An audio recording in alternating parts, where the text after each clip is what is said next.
Welcome to my channel. Subscribe and enjoy daily stories about cheating, revenge, and relationship advice. I sit on the edge of the bed, absently running my fingers over the soft fabric of the comforter.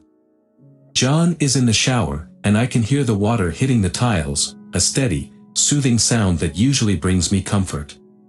Yet tonight, it feels like a background noise to my discontent. We've been married for over 15 years, and our sex life is undeniably good.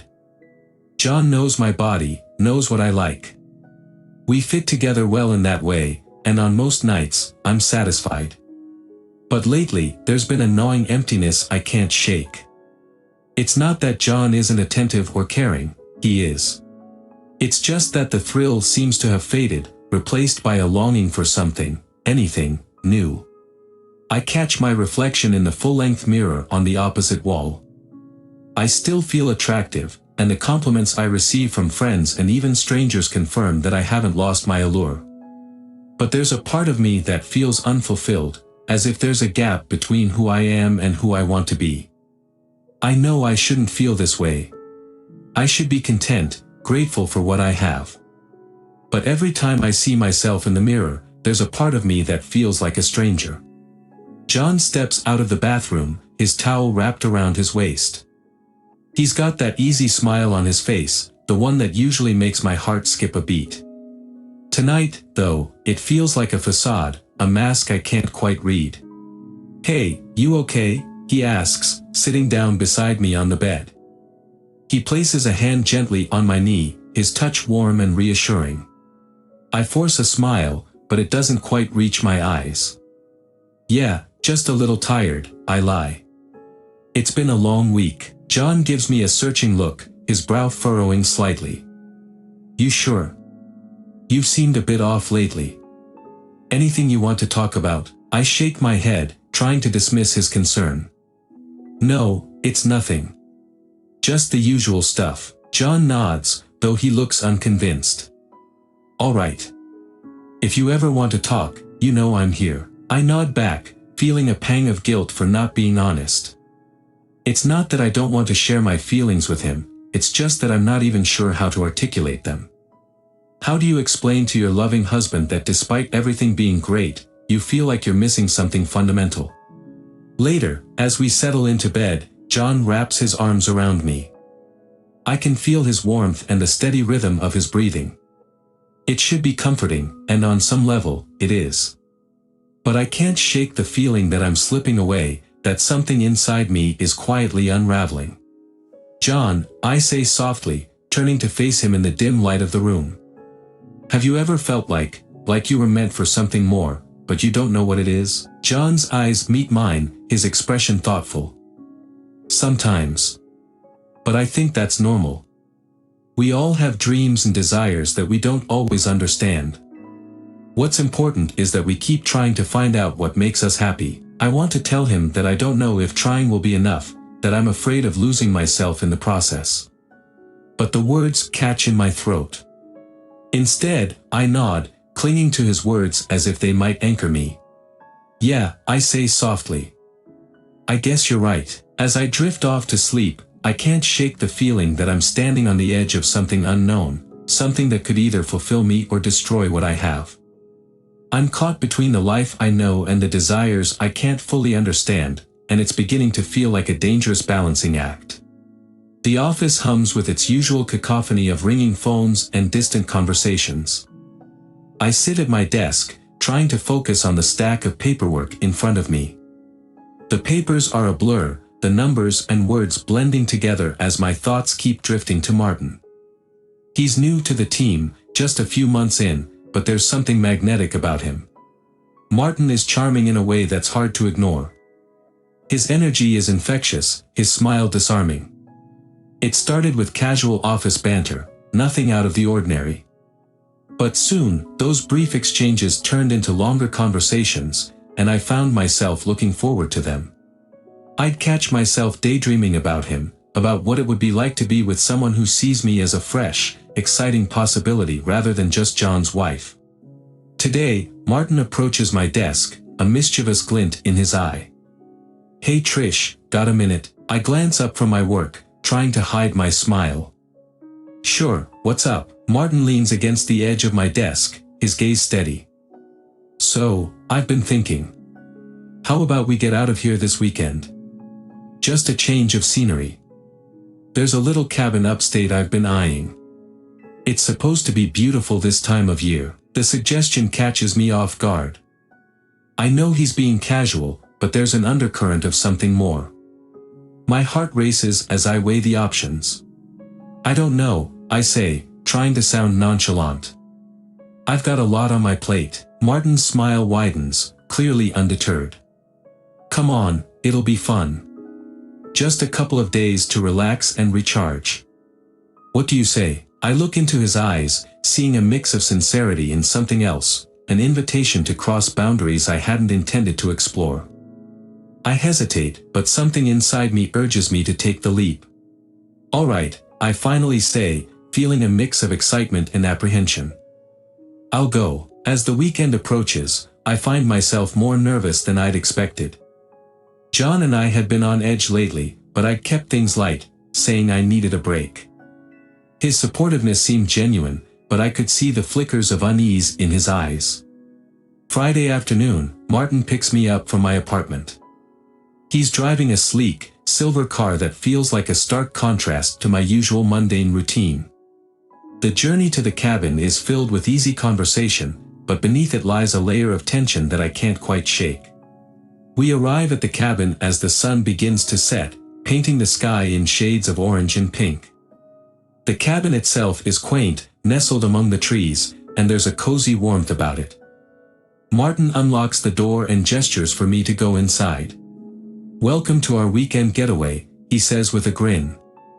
"Make yourself at home." I step inside, taking in the rustic charm of the place. It's beautiful, more than I expected. I try to push away the guilt that gnaws at me, guilt for leaving John behind, for entertaining thoughts I know I shouldn't. Later that evening, we sit by the fireplace, the flames casting flickering shadows around the room. Martin pours us glasses of wine, and we toast to the weekend. As the evening progresses, the boundaries blur further. We talk about our dreams, our fears, and there's a vulnerability in the air that feels both exhilarating and dangerous. Martin's hand brushes against mine as he gestures emphatically. I can feel the warmth of his touch, and it sends a shiver down my spine. There's a magnetic pull between us, and despite my attempts to stay grounded, it's hard to ignore. "Trish," Martin says softly, leaning in closer. "There's something I've been wanting to tell you." I look up at him, my heart pounding. "What is it?" He hesitates, then takes a deep breath. "I really enjoy spending time with you. You're different from anyone I've met before." I feel a rush of adrenaline at his words. Before I can respond, Martin closes the gap between us and kisses me. It's sudden and electrifying, a collision of desire and uncertainty. I let the kiss linger, feeling both the thrill of the moment and the crushing weight of my conscience. When we finally pull apart, Martin's eyes search mine for a reaction. I see the question in his gaze, the silent ask of whether I'm willing to let this moment define the weekend. "I need to think," I say, trying to regain my composure. "I didn't expect this." Martin nods, looking both understanding and disappointed. "Of course. Take your time." As I retreat to my room, I lie awake, wrestling with the conflicting emotions swirling inside me. The thrill of Martin's kiss, the guilt of betraying John, the fear of what this weekend could mean. I'm caught between the life I know and the thrilling, dangerous path I'm starting to walk. The morning light filters through the gaps in the curtains, casting faint, golden lines across the cabin's wooden floor. I wake to the sound of birds chirping outside, the world seeming deceptively peaceful. Beside me, Martin is still asleep, his chest rising and falling in steady rhythm. I lie there, staring at the ceiling, a storm of emotions brewing within me. Last night's kiss haunts me, a vivid reminder of the boundaries I've crossed. It wasn't just about the physical act, it's the betrayal, the lie I've spun, and the secret I'm keeping from John. I feel trapped between the exhilarating rush of excitement and the crushing weight of guilt. I slip out of bed as quietly as I can, wanting to clear my head. I make my way to the kitchen, where I start brewing coffee, my hands trembling slightly as I pour the grounds into the filter. The aroma of coffee fills the cabin, but it does little to calm the storm inside me. Martin joins me a little while later, his hair tousled from sleep. He stretches, a satisfied grin on his face. "Morning," he says, his voice warm. "Morning," I reply, forcing a smile. "I hope you slept well." "Like a baby," he says, grabbing a mug and filling it with coffee. "Last night was amazing." I nod, but the words stick in my throat. "Yeah, it was something." Martin looks at me with a mix of curiosity and concern. "Something wrong?" I hesitate, trying to find the right words. "It's just...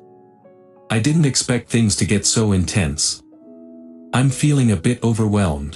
Martin sets his mug down, his expression turning serious. "I didn't mean to push you into anything. If you're having second thoughts, we can talk about it." I take a deep breath, trying to steady my nerves. "It's not just that. It's everything, being here, the choices I've made. I've been feeling guilty, and now it's all hitting me at once." Martin reaches across the table, taking my hand gently. "Trish, you don't have to go through this alone. We can figure this out together." I pull my hand away, feeling the weight of his words but also the burden of my own conscience. "I appreciate that, Martin, but it's more complicated than that. I'm married. I have a life that I'm not being honest about." Martin's face softens, and he leans back in his chair. "I understand. It's a lot to deal with. I just want you to be happy, whatever that means for you." I nod, feeling a mix of gratitude and sadness. "Thank you, Martin. I need some time to think." The rest of the day feels like a blur. I spend most of it wandering through the nearby woods, trying to clear my head. The beauty of the surroundings, the vibrant colors of the leaves, the crispness of the autumn air, should be soothing, but they only serve as a backdrop to my internal turmoil. As evening falls, I return to the cabin, feeling emotionally drained.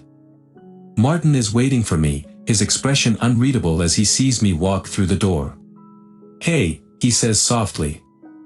"How was your walk?" "Quiet," I reply, collapsing onto the couch. I'm still trying to figure things out. Martin sits down next to me, his presence both comforting and frustrating. "If it helps, I'm here to listen. Whatever you're feeling, it's okay." I look at him, seeing the sincerity in his eyes. "I know. It's just, everything feels so messed up right now. I've been getting these texts from John, and he's been saying things that make me feel like I'm losing everything." Martin's expression darkens with concern. "Texts? What's he saying?" "He's been talking about how he feels like I'm distant, how he's worried about us," I say, my voice cracking. "And now he's talking about making changes, about maybe separating." Martin reaches out, placing a comforting hand on my shoulder. "I'm sorry you're going through this. It's clear you care about him, and that makes this even harder." I nod, tears stinging my eyes. I do care about him. But I don't know what to do. I've made a mess of things, and I don't know how to fix it. Martin's hand lingers on my shoulder for a moment before he pulls away. "I wish I could offer more than just my support. But I think you need to be honest with yourself about what you want." I look at him, feeling the gravity of his words. "You're right. I need to figure out what I truly want, what's important to me." The conversation leaves me feeling more confused than ever. I know that whatever path I choose, it won't be easy. But as I look at Martin, I realize that the choices I make will define not just my future, but the kind of person I want to be. And that realization only deepens the guilt I already feel. That night, as I lie in bed alone, the silence of the cabin is almost deafening. The walls seem to close in, and the weight of my decisions presses down on me. I think of John, of our life together, and the heartache I'm causing him. I'm torn between the allure of new experiences and the love I still hold for my husband. And as I drift into a fitful sleep, the guilt continues to gnaw at me, a constant reminder of the fragile balance between desire and responsibility. The drive back to the city feels like an eternity. The sky is overcast, mirroring the storm of emotions that churns within me. Martin is unusually quiet beside me, and I appreciate his silence, even as it heightens my sense of dread about what I'll find when I get home. As we pull up to my house, a sinking feeling settles in my stomach. I can't shake the nagging thought that something is fundamentally wrong. Martin turns to me, his expression a mix of sympathy and concern. "Do you want me to come in with you?" he asks, his voice gentle. I shake my head, attempting a weak smile. "No, I need to face this on my own." "Thank you for everything, Martin." He nods, looking relieved yet still worried. "If you need anything, you know where to find me." I take a deep breath and exit the car, walking up the steps to the front door. The house is unnervingly quiet. My keys fumble in my hand as I unlock the door, and the creak of the hinges seems to echo loudly in the empty space. As soon as I step inside, I know something is wrong. The air feels different, charged with an emptiness that hits me like a physical force. I call out, "John," but the only response is the echo of my voice bouncing off the walls. I make my way through the house, the sense of unease growing with each step. In the living room, the familiar warmth is gone. The photo frames are still there, but they seem distant, almost mocking. My eyes fall on a manila envelope neatly placed on the coffee table.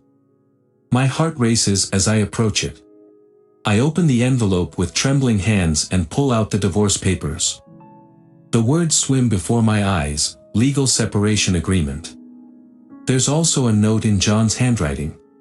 "Trish, I've made the decision to end our marriage. I can't continue living with the constant feeling that we're drifting apart.